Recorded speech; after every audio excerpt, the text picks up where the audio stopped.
ৰাজ্যজুৰি ৰঙালী বিহুৰ পাৰভঙা উৎসাহ। বৰমাৰ নিজ জুলুকিত বাৰেৰহণীয়া সাংস্কৃতিক শোভাযাত্ৰাৰে আৰম্ভ হ'ল নিজ জুলুকি ৫৫ সংখ্যক ৰঙালী বিহু সন্মিলন।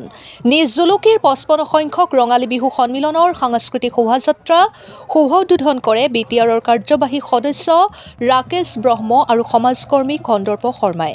ঘোঁৰাগাড়ী সজাই পৰাই এক দীঘলীয়া ভিন্ন জাতি জনগোষ্ঠীৰ কৃষ্টিৰে সাংস্কৃতিক শোভাযাত্ৰাৰ কাৰ্যসূচী ৰূপায়ণ কৰা হয়। শৰণীয়া কছাৰীসকলৰ বাঁহ গোসাঁই প্ৰতীকীকো সাংস্কৃতিক শোভাযাত্ৰাত প্ৰদৰ্শন কৰা হয়। উদুলি মুদুলি হৈ পৰিছে নিজ জুলুকিৰ বিহুতলিৰ বাকৰি। আজিৰ পৰা অনুষ্ঠিত হোৱা ৫৫ সংখ্যক ৰঙালী বিহুৰ এই বাৰেৰহণীয়া সাংস্কৃতিক শোভাযাত্ৰাই সমন্বয়ৰ এনাজৰীডাল আৰু মজবুত কৰিব বুলি কয় উদ্যোক্তা অজয় দাসে। Bureau report, Arunodoy Assam.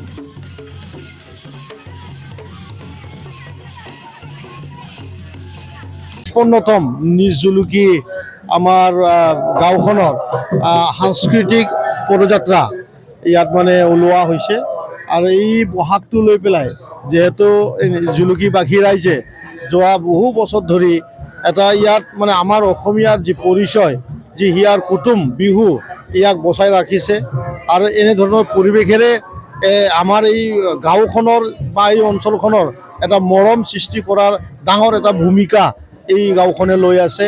মই ইয়াত অংশগ্ৰহণ কৰি পেলাই মই বহুত ভাল পাইছোঁ।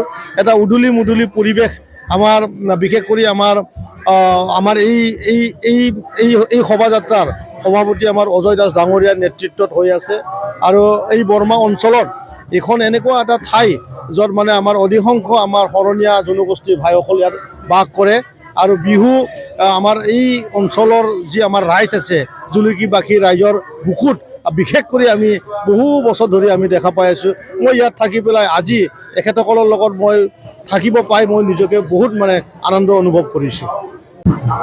নিজ জুলুকি ৰঙালী বিহু সন্মিলনৰ তৰফৰ পৰা সমূহ অসমবাসী তথা BTRবাসীক ৰঙালী বিহুৰ শুভেচ্ছা জ্ঞাপন কৰিছোঁ। আৰু আজি আমি নিজ জুলুকি ৰঙালী বিহু সন্মিলনীয়ে ৫৫ সংখ্যক বিহু পাতিবলৈ গৈ আছোঁ আৰু এই ৫৫ সংখ্যক বিহুত আমাৰ বিভিন্ন কাৰ্যসূচী হৈছে। তাৰ ভিতৰত আকৰ্ষণীয় কাৰ্যসূচী হৈছে সাংস্কৃতিক শোভাযাত্ৰা। ইতিমধ্যে আমাৰ EM মহোদয় ৰাকেশ ব্ৰহ্ম ডাঙৰীয়াই উদ্বোধন কৰিলে। গতিকে এই সাংস্কৃতিক শোভাযাত্ৰাই আমি এইটোৱে ৰাইজক বা অসমবাসীক বা BTRবাসীক এটা আমি বাৰ্তা দিব বিচাৰিছোঁ, ইয়াত যাতে সকলো জাতি জনগোষ্ঠী যে আমি এক হৈ আছোঁ, মিলা প্ৰীতিৰে আছোঁ, আমি যে সমন্বয় ৰক্ষা কৰি আছোঁ, সেইটোৱে আমি ইয়াত প্ৰতিফলিত আমি কৰিব বিচাৰিছোঁ। ইয়াত শৰণীয়া জনগোষ্ঠীৰ নৃত্য আছে, বাঁহ গোহাঁই নৃত্য আছে, ইয়াত ৰাভা কৃষ্টি আছে, আদিবাসী কৃষ্টি আছে, ইয়াত কোচ ৰাজবংশী কৃষ্টি আছে।